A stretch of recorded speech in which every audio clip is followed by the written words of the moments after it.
Hello everyone, मैं हूं शिवम द्विवेदी और आप देख रहे हैं अपना पसंदीदा चैनल ज्ञानोदय के गुरुजी। ये हमारा कर्ण बैच है और इस कर्ण बैच में हम लोग पढ़ रहे हैं 11th क्लास की फिजिक्स को। 11th क्लास की फिजिक्स का यह आपका चैप्टर नंबर 3 है जिसका नाम है सरल रेखा में गति।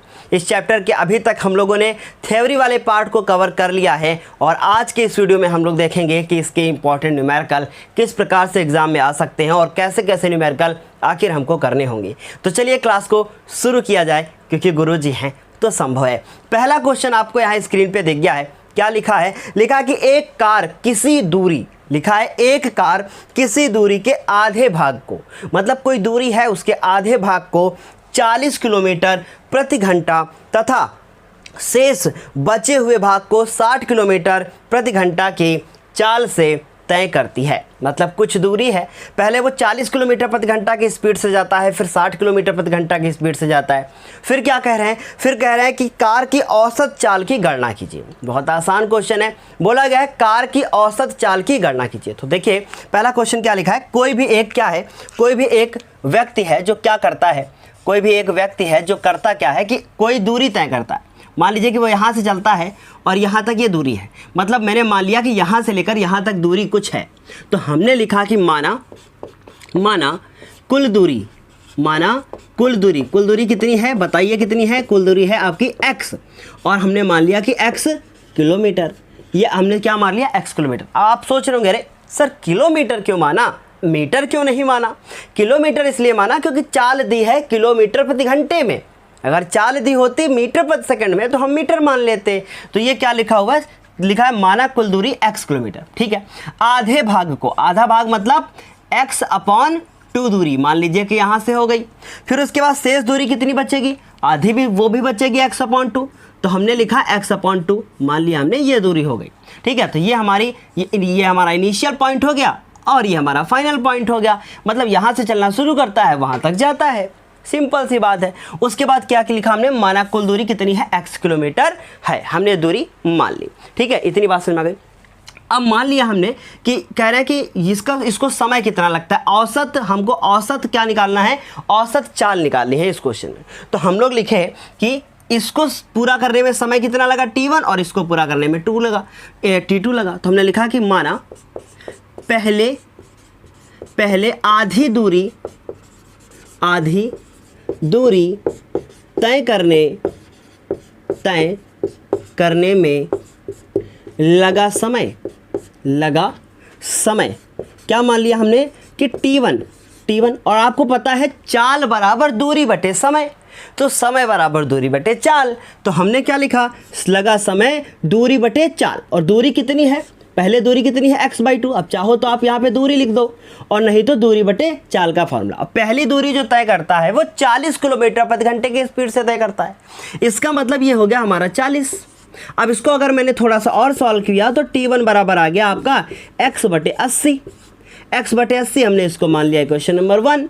ठीक है, अब उसके बाद तो देखो आधे की बाकी जो दूरी क्या है, तो लिखेंगे दूसरी आधी दूरी तय करने में लगा समय,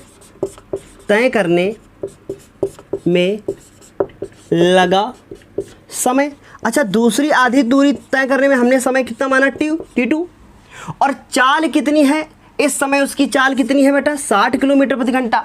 और दूरी कितनी है? आधी दूरी है, मतलब x/2। तो हमने क्या लिखा? x/2। ठीक, अब इसको लिखा तो हमने देखा कि t2 बराबर आ गया आपका x/120। इक्वेशन नंबर कितनी हो गई? इक्वेशन नंबर हो गई 2 आपकी। अब हमको एक फॉर्मूला पता है कि औसत अगर हम लोगों को चाल निकालनी है तो इसका मतलब कुल दूरी बटे कुल समय। तो हमने लिखा कि औसत चाल, एवरेज स्पीड, तो हमने क्या लिखा? औसत चाल बराबर तय की गई कुल दूरी, या फिर शॉर्ट में लिखना चाहो आप तो लिख सकते हो कुल दूरी। और बटे में क्या लिखा बेटा? ये दूरी है। ठीक है, कुल दूरी और बटे कुल समय। सो आप बताओ कुल दूरी कितनी है? कुल दूरी तो हमने x मानी थी, तो कुल दूरी हो गई x। और समय कितना निकाला? x/80 और x/120। देखो अगर हम चाहते तो इसको t1 t2 यहाँ लिख सकते थे, पर एक चीज़ बताओ, इक्वेशन एक, वेरिएबल दो, तो क्या वो इक्वेशन सॉल्व हो पाएगी? नहीं हो पाएगी।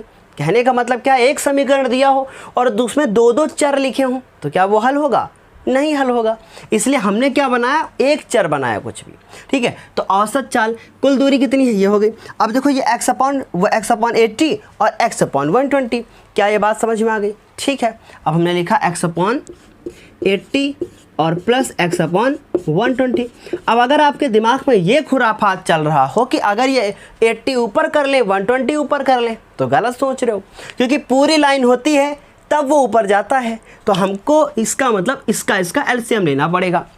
ठीक है, अब दिमाग में सोचो, 0 0 हटा दो, 12 और 8 दोनों का पहाड़ा पढ़ना शुरू करो। 12 दूना 24 और 8 त्रिक 24, तो इसका मतलब 24 और एक 0 जो हटाया था उसको लगा दो, 240 क्या आ गया?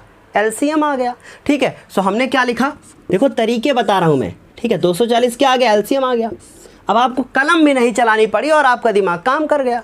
क्या बताया मैंने? 0 0 हटा दो, 12 का पहाड़ा पढ़ना शुरू करो, 8 का 24 मिल गया और 8 त्रिक 24, मतलब दोनों की वैल्यू क्या है, मल्टीप्लाई करने पे एक मिल जाए। और 0 हटाया था, लगा लो, 240 एलसीएम हो गया। 8 त्रिक 24 3 आया, 3x हो गया, और 12 दूना 24 2x हो गया, और ऊपर क्या लिखा हुआ? x लिखा। अब 240 ऊपर चला जाएगा बेटा। अब जैसे ही 240 ऊपर जाएगा तो क्या होगा? अब तो कर लोगे ना, ये 240 कहाँ जाएगा? ऐसे जाएगा। ठीक है, 240 ऐसे गया, तो इसका मतलब क्या हो गया? 240 x और नीचे हो गया 5x। x से x उड़ा दो और 5 से इसको उड़ा दो। अब 5 से काट लोगे कि नहीं कर लोगे? बताओ, 5 से तो कर ही लोगे ना, तो 5 से इसको काट दो। तो अब 5 से काटो, 5 चौको 20, 4 बार में जाएगा, फिर उसके बाद फिर 5 बार में जाएगा। इसका मतलब 45 किलोमीटर प्रति घंटा। ये क्या आ गई बेटा? एवरेज आपकी चाल आ गई, एवरेज स्पीड आ गई। आसान क्वेश्चन था। चलो जल्दी से स्क्रीनशॉट ले लो, इसके बाद दूसरा करते हैं। चलो जल्दी से ले लो। नहीं, क्या करेंगे हम? 5 8 40, 8 बार में जाएगा, है ना? 8 बार में जाएगा। चलो अब ले लो जल्दी से स्क्रीनशॉट। चलो अब करते हैं इसका अगला क्वेश्चन। ठीक है, एक क्वेश्चन कर चुके हैं, अब दूसरा क्वेश्चन करते हैं। क्वेश्चन आपको दिख गया होगा, क्या लिखा है? यदि कोई कार 72 किलोमीटर प्रति घंटा के वेग से, यदि कोई कार 72 किलोमीटर प्रति घंटा के वेग से एक समतल और सीधी सड़क पर गतिशील है। ठीक है, कोई कार है, बढ़िया अमीर आदमी है, कार चला रहा है, क्या कर रहे हैं? गतिशील है। तभी अचानक वाहन के चालक को, हाँ, तभी अचानक वाहन के चालक को कुछ दिख गया होगा अब खतरनाक, कह रहा चालक को लगभग 50 मीटर की दूरी पर, लगभग 50 मीटर की दूरी पर सड़क के बीचों बीच एक गड्ढा दिखाई पड़ता है। अब ब्रेक लगाएंगे, एमआरएफ वाला टायर है, क्या करेंगे? लगा दिया ब्रेक। अब वाहन चालक को अपना वाहन इसी दूरी से पहले ही रोक लेना है। ठीक है, रोक देना है भाई, रोकेगा नहीं तो घुस जाएगा गड्ढे में। तो फिर क्या करें? अतः वह तीक्ष्ण ब्रेक, तीक्ष्ण मतलब अचानक से पावर ब्रेक लगा दी। ठीक है, तीक्ष्ण ब्रेक लगाकर 6 मीटर पर सेकंड स्क्वायर का मंदन आरोपित करता है। अब ये मंदन लिखा है, इसको अंडरलाइन कर लेना क्योंकि ये इंपॉर्टेंट है। मंदन का मतलब होता है आपका रिटार्डेशन। ठीक है, एक होता है आपका त्वरण और दूसरा होता है मंदन। ठीक है, मंदन क्या होता है? त्वरण की निगेटिव वैल्यू होती है। ठीक है, जब वेग क्या हो रहा है? कम हो रहा हो। ठीक है, तो अब देखो क्या है, कह रहे गणना करें वाहन के रुकने से पूर्व, वाहन के रुकने से पूर्व उसने कितनी दूरी तय की थी। वाहन के, अभी लास्ट में अगर कुछ और लिखा तो सही कर लेना क्वेश्चन को। वाहन के रुकने के पूर्व उसने कितनी दूरी तय की थी? कुछ नहीं, कह रहा है कि वाहन को ब्रेक लगाने से पूर्व। तो हम लोग क्या करेंगे? क्वेश्चन समझ में आया? तो हम लोग क्या किए, बोला गया है कि भैया एक कार वाला है जो कार चला रहा है 72 किलोमीटर प्रति घंटे की स्पीड से, अचानक से उसने रोका। अब जब अचानक से वो रोकेगा तो क्या होगा? रोकेगा तो उसने क्या लगाया? ब्रेक लगाया, और ब्रेक लगाया तो एक्सीलरेशन का क्या हुआ? निगेटिव वैल्यू हुआ। वो मंदन होने लगा, गाड़ी धीरे धीरे रुकने लगी, और जब गाड़ी धीरे धीरे रुकने लगी तो वो हो गया ए की वैल्यू क्या है? माइनस में आएगी, क्योंकि मंदन बोल दिया उन्होंने, है ना? मंदन बोल दिया। अब लगा दिया। अब जब गाड़ी रुक जाएगी इसका मतलब फाइनल वेलोसिटी कितनी हो गई? 0 हो गई। इनिशियल कितनी है? जितने में कार चल रही थी कट कट कट कट, तो 72 हो गई।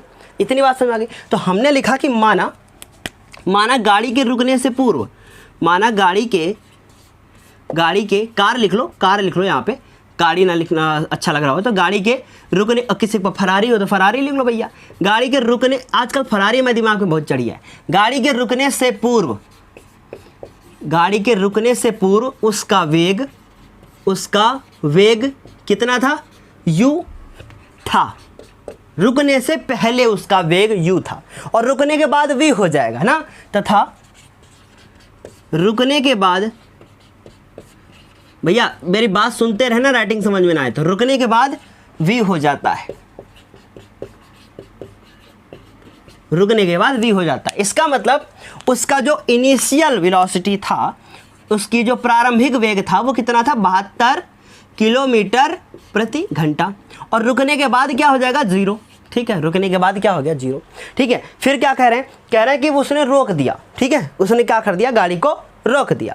अब गाड़ी को उसने अगर रोक दिया है तो इसका ये मतलब हुआ कि करें 50 मीटर पूर्व, अब 50 मीटर पहले कोई गड्ढा दिखाई देगा। इस 50 का इसमें कोई रोल नहीं है इस क्वेश्चन में, क्योंकि गड्ढा चाहे 100 मीटर पहले दिखाता तब भी वो ब्रेक लगाता, तो उससे कोई मतलब नहीं, वो कोई वैल्यू नहीं है, सिर्फ आपको कंफ्यूज करने के लिए रख दी गई है। अब भाई गड्ढा दिखेगा तभी तो ब्रेक लगाओगे ना, समझ रहे हो ना, अभी पता चलेगा।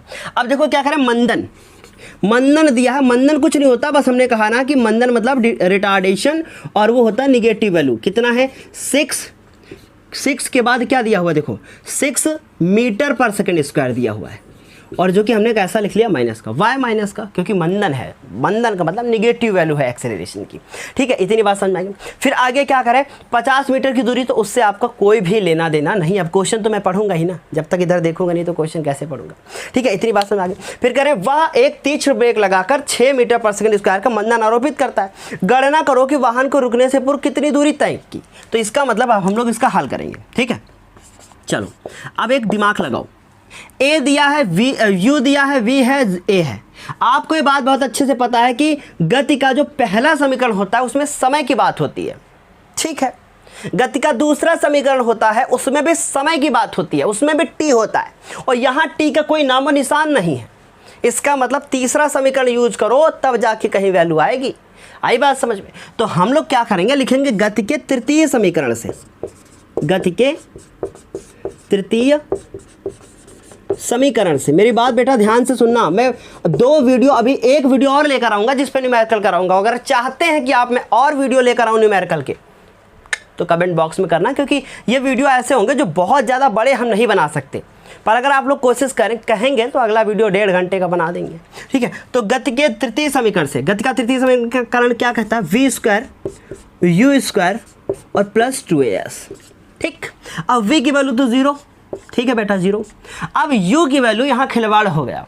पूछो का खिलवाड़ हो गया, खिलवाड़ भैया ये हो गया कि यहाँ तो किलोमीटर प्रति घंटा है और आप लालच में 72 लिखोगे, क्वेश्चन गलत।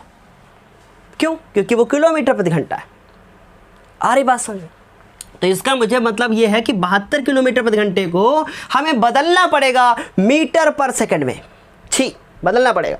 तो क्या करेंगे हम लोग, लिखेंगे 72 और इसको हम लोग गुणा कर देंगे 5/18 से, और ये बदल जाएगा मीटर पर सेकंड स्क्वायर, मीटर पर सेकंड बदल जाएगा। लेकिन हमारे कुछ बालक कह रहे हो, है 5/18 कहाँ से आया है, कहाँ से है, पता नहीं कहाँ से आएगा।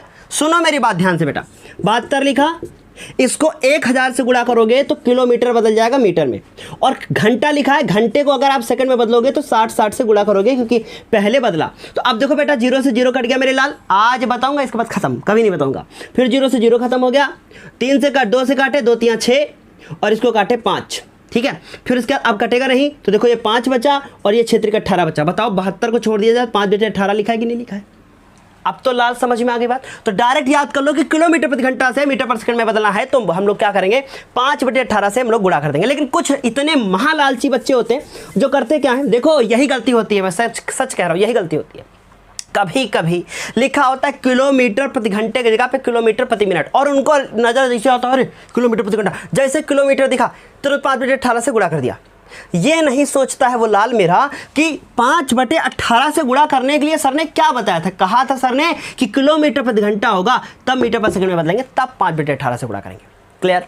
आई बात समझ? चलो, सो ये कितना आ जाएगा, 18 × 3 = 54, 18 × 4 = 72, 4 और 4 × 5 = 20। कितना आ गया, 20 मीटर पर सेकंड। अब यहां लिखेंगे 20, ये लिखा 2, a की वैल्यू -6 और s की वैल्यू पता नहीं। ठीक, अब इसके बाद ये हो गया हमारा 400। ठीक, और इधर से देखो ये s है मेरे लाल, कहो तो मैं स्मॉल लेटर में बना दूं, ठीक है, आपको कंफ्यूजन ना हो इसलिए किया बस। अब ये 2 छाक 12 इधर ले आओ, -12s और 12 को नीचे ले जाओ, ठीक है, और माइनस का है तो ये इधर आएगा तो प्लस हो जाएगा। ठीक है, अब 12 नीचे जाएगा, 12 3 36, 4 बचा, 12 3 36, 4 बचा, फिर 12 3 36, ठीक है, फिर 4 बचा, फिर पॉइंट लगाया, फिर बचेगा। इसका मतलब इसकी आ गई 33.33, ठीक है। तो हम लोग लिखेंगे अतः ब्रेक लगाने, अब पूरा तुम लिखो अपने आप। अतः ब्रेक लगाने से पूर्व लिख देता हूं मैं, अतः ब्रेक लगाने से पूर्व वह 33.33 मीटर लिखना बेटा, मीटर दूरी तय करेगा। किलोमीटर मत लिखना क्योंकि ये मीटर में आया है। ठीक है, समझ में आया क्वेश्चन? चलो आ गया है तो बहुत आसान था, कुछ नहीं था इसमें, जल्दी से स्क्रीनशॉट ले लो, कुछ क्वेश्चन और कराऊंगा अभी। अब क्वेश्चन नंबर 3, ये जो क्वेश्चन आपको स्क्रीन पे दिखा ना मेरे लाल, बहुत ही ज़्यादा बेहतरीन क्वेश्चन है, बहुत ही ज़्यादा। देखो क्या लिखा है, लिखा है कि एक कार 15 मीटर पर सेकंड के वेग से सीधी सड़क पर चल रही है। चलने दो भैया, कार है, चल रही है। कह रहे हैं कि ब्रेक लगाने पर इसकी अवरोधन दूरी, अवरोधन दूरी वही दूरी होती है जो ब्रेक लगाने से पूर्व किसी वाहन द्वारा तय की जा चुकी होती है, उसे अवरोधन दूरी कहते हैं। ठीक है, अब देखो क्या करें, अवरोधन दूरी 18 मीटर है, होने दो। फिर कह रहा है कि यदि इस कार का वेग 15 की जगह पर 25 मीटर पर सेकंड होता तथा ब्रेक लगाने पर वही मंदन उत्पन्न होता, मतलब उतनी ही ज़्यादा ब्रेक लगाने पर वैसे ही गाड़ी रुकने की कोशिश करती, वही मंदन, वही एक्सेलरेशन होता, मतलब वही चेंज इन वेलोसिटी होती, ऐसे समझो।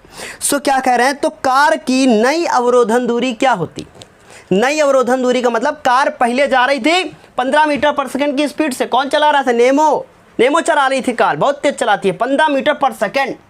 किलोमीटर पर घंटे में चेंज करो तो 18/5 से गुणा करोगे, तो बाद में कुछ सिखा दिया मैंने। ठीक है, तो क्या कहा मैंने, गाड़ी कौन चला रहा है? नेमो चला रही है, कितने स्पीड से? 15 मीटर पर सेकंड की स्पीड से। ठीक है, ब्रेक लगाती है, ब्रेक लगाने से पूर्व उसके द्वारा चली गई दूरी 18 मीटर होती है। सोच लो, ब्रेक लगाती है उससे पहले 18 मीटर चल चुकी होती है। ठीक है, अब कौन चला रहा है? नेमो। अब नेमो नहीं चला रही है, अब कार कौन चला रहा है? कार चला रहा हूँ मैं बिल्कुल नेमो से ज़्यादा तेज, 25 मीटर पर सेकंड की स्पीड से, 25 मीटर पर सेकंड की स्पीड से मैं गाड़ी चला रहा हूँ। अब पूछा गया कि मैं 25 से चला रहा हूँ और उतना ही ब्रेक लगाऊँ जितना नेमो ने लगाया था, फिर ऐसे पक्षपात हो जाएगा। नेमो ने उतना ही ब्रेक लगाया, मैं भी उतना ही ब्रेक लगाऊंगा, जो मेरी नेमो करेगी वही मैं करूँगा। ठीक है, कर लिया मैंने भाई। अब क्या हुआ कि जब मैंने ब्रेक लगाया तो पूछा गया, मैं ब्रेक लगाने, जब मेरी स्पीड 25 है और मेरा जो चेंज इन वेलोसिटी है, मतलब मंदन हो रहा है, वो कितना है? सेम हो, तो फिर बताओ कि मैं जब ब्रेक लगाऊंगा तो मैं कितनी दूरी पहले से चल के आ चुका हूँ। नेमो गुस्सा हो गई इस बात से, कह रहे हैं सर जी बहुत तेज़ गाड़ी चलाते हैं, हमसे ज़्यादा तेज़, और डांटते हमको हैं। चलो देखो क्या करेंगे, हम लोग लिखेंगे कि चूँकि अवरोधन दूरी, ठीक है, हम लोग एक फार्मूला जानते थे अवरोधन दूरी। ठीक है, याद करो, अवरोधन दूरी का मैंने आपको एक फार्मूला बताया था। क्या बताया था अवरोधन दूरी का फार्मूला? देखना ध्यान से। हाँ, चूँकि अवरोधन दूरी, ये अवरोधन दूरी कुछ नहीं होती है, ये वही दूरी है, वही फार्मूला है, गति का तीसरा समीकरण से ही निकाला था मैंने, पिछले वीडियो में बताया। अवरोधन दूरी ds = -u/2a, याद करो, -u² ये बताया था मैंने। ठीक है, अगर हम लोग लिखें कि यदि a का मान समान हो, क्योंकि उसने कहा है समान मंदन, a का मान समान हो,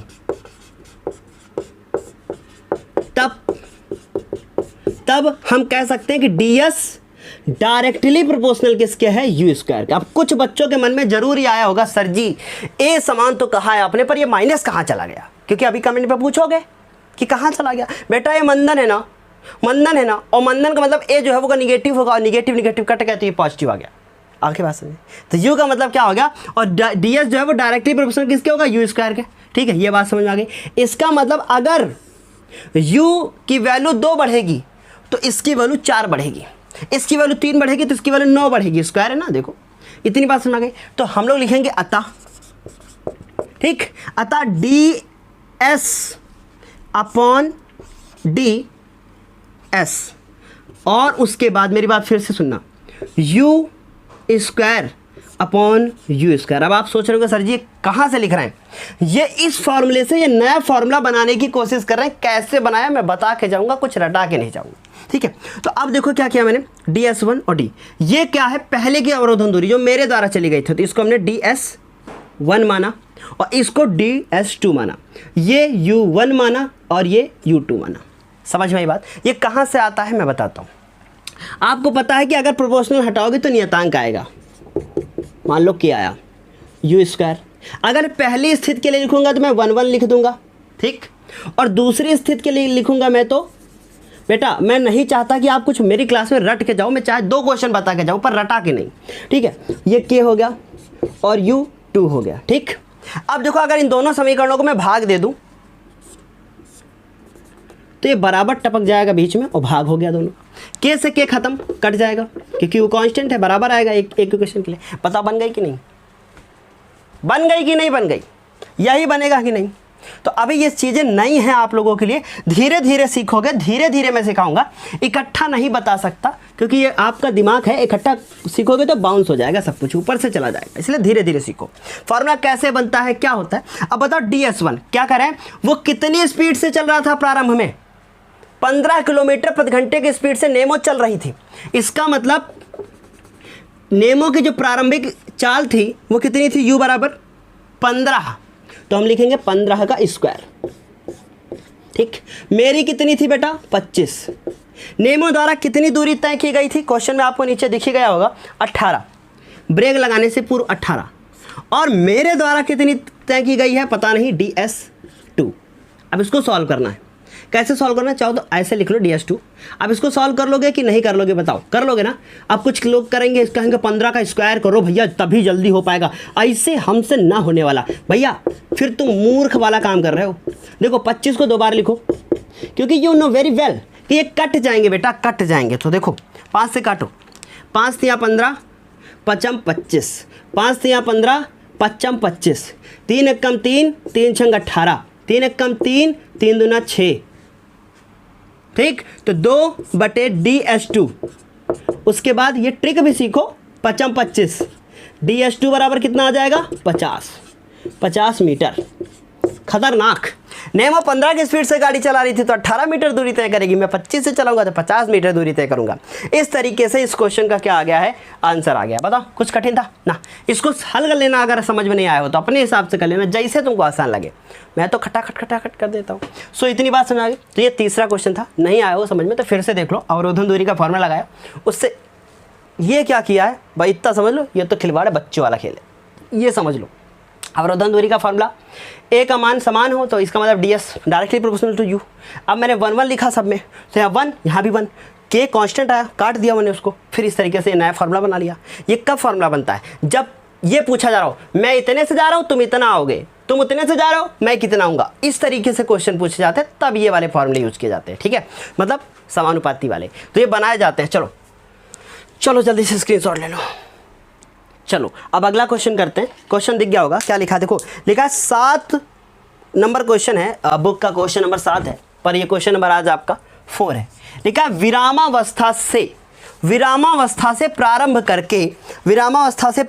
करके कोई वस्तु 8 मीटर पर सेकंड स्क्वायर के एक समान त्वरण से चलती है, ठीक है। कोई वस्तु है चल रही है, वस्तु मतलब चलती हुई वस्तु है। फिर कह रहे हैं कि ज्ञात कीजिए 160 मीटर पर सेकंड का वेग वस्तु कितने समय में प्राप्त करेगी, मतलब समय निकालना है, तथा वस्तु इतने समय में कितनी दूरी तय करेगी। बहुत आसान क्वेश्चन है। कह रहा है विरामावस्था से प्रारंभ करके, तो हम लोग लिखेंगे उसका प्रारंभिक वेग क्या होगा बताओ, प्रारंभिक वेग क्या होगा, प्रारंभिक वेग उसका होगा कितना 0, तो हम लोग लिखेंगे उसका प्रारंभिक वेग u बराबर कितना 0, क्योंकि वो विरामावस्था से चल रही है, ये हम लिखेंगे विराम में है, वो विरामावस्था, ठीक है। कह रहे हैं कि फिर आगे देखो क्वेश्चन में क्या करें, फिर कह रहे हैं कि 8 मीटर पर सेकंड स्क्वायर का वेग के त्वरण से चलकर, ठीक है, के एक समान त्वरण से, मतलब यूनिफॉर्म है, त्वरण कितना है बताओ 8 मीटर पर सेकंड स्क्वायर, ये 8 ही दिया है कि नहीं दिया है बताओ, ठीक है। फिर क्या करें 160 कितने समय में, मतलब समय पूछा है, और कितना वेग प्राप्त कर लेगी 160 मीटर पर सेकंड वेग प्राप्त कर लेगी। क्या पूछा है? कितने समय में मतलब टी, कितनी दूरी तय करेगी मतलब एस। मैं स्मॉल लिख देता हूँ, कितनी दूरी तय करेगी। स्मॉल इसलिए लिखा बेटा ताकि आपको दिक्कत ना हो कि आप 5 ना समझो उसको, हैं। आपके दिल का ख्याल रखते हुए क्वेश्चन कराया जा रहा है, बहुत आसान है। आपसे टी पूछा है, ठीक है। गति का पहला समीकरण क्या लिखोगे आप? गति का पहला समीकरण। ये क्वेश्चन हलवा है, अब नेक्स्ट क्लास में थोड़ा बड़े बड़े करेंगे। गति का प्रथम समीकरण, गति के प्रथम समीकरण से क्या कहता है? v is equal to u plus a t. V की वैल्यू पता नहीं पता है मेरे लाल 160, u की वैल्यू 0, a की वैल्यू 8, t की वैल्यू पता नहीं। अब क्या करोगे? 8t बराबर हो जाएगा आपका 160, तो t बराबर कितना आ जाएगा? 8 नीचे जाएगा, 8 दूनी 16, इसका मतलब 20 सेकेंड। 20 सेकंड में वो इतनी दूरी तय कर लेगी, ठीक है बेटा। फिर देखो क्या करें, कह रहे कितनी दूरी प्राप्त करेगी। अब देखो, चाहो तो गति का यहाँ पे तीसरा समीकरण लगा लो और चाहो तो दूसरे से काम चला लो। तो लिखोगे गति के द्वितीय समीकरण से, गति के द्वितीय समीकरण के से। और गति का द्वितीय समीकरण क्या कहता है? कोई बताएगा मुझे कमेंट बॉक्स में। कहता है कि s is equal to u t plus half a t square.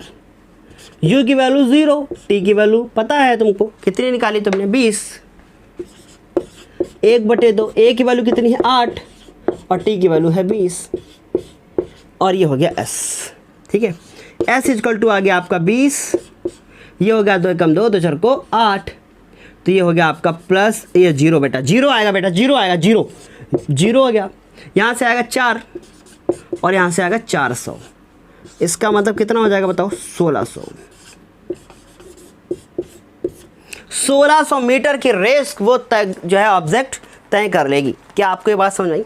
इस तरीके से हम लोगों ने कितने क्वेश्चन कर लिए? क्वेश्चन कर लिया टोटल 4। एक क्वेश्चन मैं आपको होमवर्क दे रहा हूँ नीचे, ठीक है। एक क्वेश्चन मैं आपको होमवर्क दे रहा हूँ, इसको आप लोग बताओगे। चलो जल्दी से स्क्रीनशॉट ले लो, फिर आगे की बात करूँ। एक क्वेश्चन होमवर्क दिया है, उसको जल्दी से कर लो। टोटल कितने क्वेश्चन हो गए? 5। 2 क्वेश्चन इससे पहले वाले वीडियो में कराए थे, 7 हो गए। अब इसके बाद जो वीडियो होगा उसमें हम करेंगे एनसीईआरटी बुक के क्वेश्चन। एनसीईआरटी बुक के जितने भी क्वेश्चन होंगे उनको हम करने की कोशिश करेंगे। तो चलें इस वीडियो को यहीं पे ख़त्म करते हैं, फिर मिलते हैं नई क्लास में। तब तक के लिए बाय बाय, टेक केयर, मेहनत करते रहें और आगे बढ़ते रहें।